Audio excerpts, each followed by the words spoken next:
Here's when I went to Jaipur from Delhi. It's more than 4 hours, about 4.5 hours with a private car. It was easier to go with a private car. Here's in the midway after 2 hours for lunch. I stopped, and then there was these monkeys on the road and a lot of garbage, which is very normal in India. Going to Jaipur because it was 4.5 hours, I decided to go with a private car, and it cost about 60 US dollars one way. Here's the palace, which I went midday. That's one of the main attractions in Jaipur, which I do not recommend you to go midday because it gets extremely crowded like here.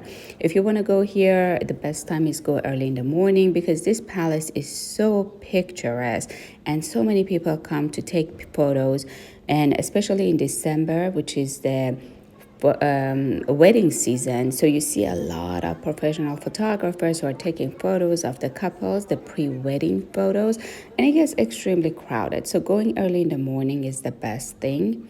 And I forgot how much was the ticket. It wasn't expensive, but super, super picturesque.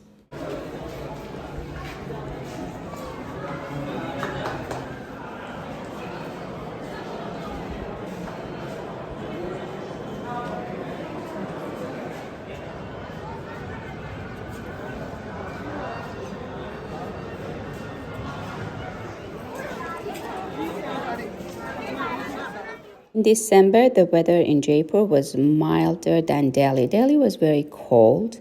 Jaipur was much milder. It was cool, not cold.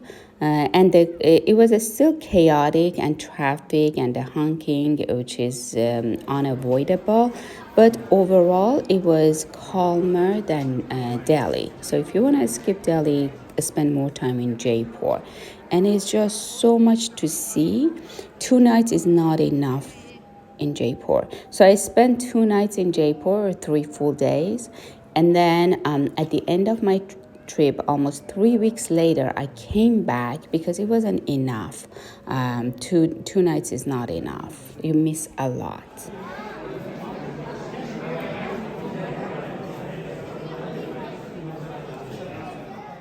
Inside Jaipur, the best way for commute is rickshaw drivers, but you have to negotiate with them before getting on the rickshaw because they rip you off, most of them, and ask your hotel or Airbnb for certain distance that how much it costs, or check it on Uber, and then don't let the rickshaw driver charge you more than that.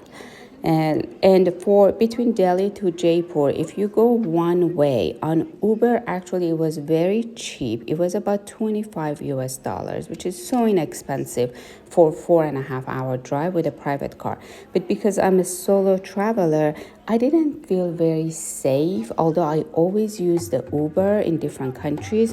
But I thought 4.5 hours on Uber, it just, I wasn't sure. So I arranged a private car through the hotel, so they knew someone. So they shouldn't charge you more than 60 US dollars because some of the drivers, some of the hotels, they ask 100. 100 is too much.